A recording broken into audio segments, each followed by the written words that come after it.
অসমৰ মুখ্যমন্ত্ৰী ডক্টৰ হিমন্ত বিশ্ব শৰ্মা ডাঙৰীয়াই এক কেবিনেট সিদ্ধান্তৰ জৰিয়তে সামাজিক অনুষ্ঠান, ৰেষ্টুৰেণ্ট, হোটেল আদিত গো মাংস নিষিদ্ধ কৰাৰ এটা সিদ্ধান্ত গ্ৰহণ কৰিছে। আমি উজনি অসম মুছলিম কল্যাণ পৰিষদৰ পৰা অসমৰ মুখ্যমন্ত্ৰী ডাঙৰীয়াক ক'ব বিচাৰিছোঁ যে আমি গো সুৰক্ষা যিখন আইন, যে মন্দিৰ, হিন্দুৰ মন্দিৰৰ পৰা 500 মিটাৰ দূৰত্বত থকা অঞ্চললৈকে আমি গো মাংসৰ কোনো ধৰণৰ আজিলৈকে গো মাংস সেৱন কৰা নাছিলে আৰু সেই নিয়মটো অসমৰ মুছলমানে মানি আছিলে। কিন্তু এতিয়া এই যিটো ধৰ্মীয় আৱেগৰ কথা কৈ পেলাই মুখ্যমন্ত্ৰী ডাঙৰীয়াই গো মাংসটো নিষিদ্ধ কৰিব বিচাৰিছে, সেই সম্পৰ্কত ক'ব বিচাৰিছোঁ যে আমাৰ অসমৰ যিসকল মুছলমান আছিলে আজোককাৰ দিনৰ পৰা শ বছৰ ধৰি বেলেগ মাংসৰ পৰিৱৰ্তে গো মাংসটো এক খাদ্যাভাসত আমাৰ পৰিণত হৈছিলে আৰু তাৰ লগতে অসমীয়া খ্ৰীষ্টান মানুহসকলেও গো মাংসই ভক্ষণ কৰে। আৰু যিবিলাক আদিবাসী ৰাজ্য আছে, যিবিলাক আমাৰ জনজাতীয় ৰাজ্য আছে উত্তৰ পূৰ্বাঞ্চলৰ, তেওঁলোকেও গো মাংসই ভক্ষণ কৰি আহিছে। আৰু বিশেষকৈ আমাৰ মুছলমানৰ যিটো কুৰবানী, ঈদৰ সময়ত যিটো কুৰবানীৰ ঈদ হয়, তাত অসমৰ মুছলমানসকলে বেছিভাগেই গো মাংসৰ গৰুৰ কুৰবানী দিয়ে।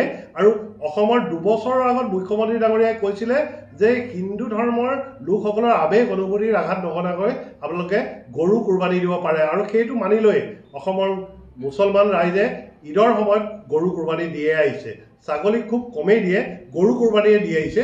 এতিয়া কথা হ'ল কি, মুছলিম হোটেলবিলাক যিবিলাক আছে সেইবিলাকক টাৰ্গেট কৰি পেলাই যিটো কথা কৈছে মুখ্যমন্ত্ৰী ডাঙৰীয়াই, তাৰ লগতে এটা কথা আমি মুখ্যমন্ত্ৰী ডাঙৰীয়াক অনুৰোধ কৰিব বিচাৰোঁ যে হিন্দু আৰু জনজাতীয়সকলে যিধৰণে আৱেগ অনুভূতিৰ কথা কৈ আমি গো মাংস অসম কেবিনেটে এটা সিদ্ধান্ত লৈ বন্ধ কৰিছে, সেইটো কথা তেওঁলোকে সিদ্ধান্ত লৈছে, তেওঁলোকৰ মুখ্যমন্ত্ৰী ডাঙৰীয়াই এটা অসম চৰকাৰে সিদ্ধান্ত লৈছে। কিন্তু এটা কথা, তেনেদৰে অসম ৰাজ্যত অসমৰ মুছলমানসকলেও বসবাস কৰে মুখ্যমন্ত্ৰী ডাঙৰীয়া।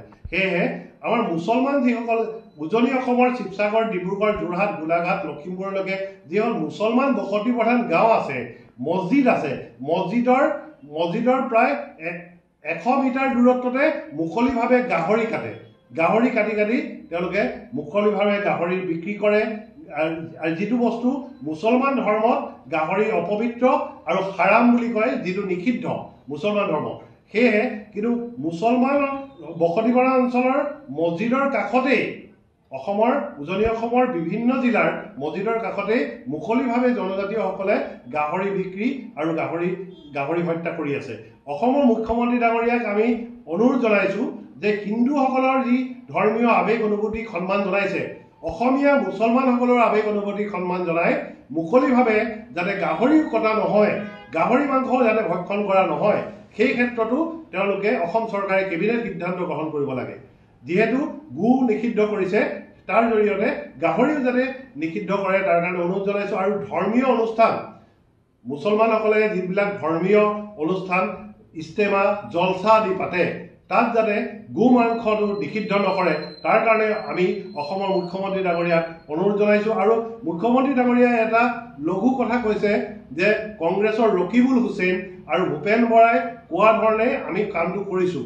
তেওঁলোকে কংগ্ৰেছে আৰু বিজেপিয়ে এটা বাকযুদ্ধ কৰিছিলে, কাৰণ যিটো ৰকিবুল হুছেইনৰ সমষ্টি আছিলে তাত পুত্ৰ তানজিল হুছেইন হাৰিছিলে আৰু বিজেপিৰ ডিপ্লু ৰঞ্জন শৰ্মা জিকিছিলে। তেতিয়া কংগ্ৰেছৰ কিছুমানে কৈছিলে বা বিৰোধী দলৰ কিছুমানে কৈছিলে যে গৰু মাংস খুৱাই পেলাই তেওঁলোকে বিজেপিয়ে ভোট লৈছে।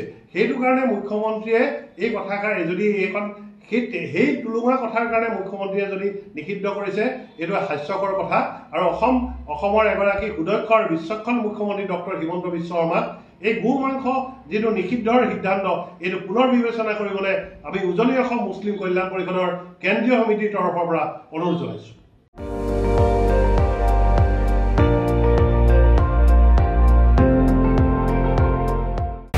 আপুনি চাই আছে ND24, সৰ্বশ্ৰেষ্ঠ নহয়, সৰ্বোত্তমৰ দৌৰ।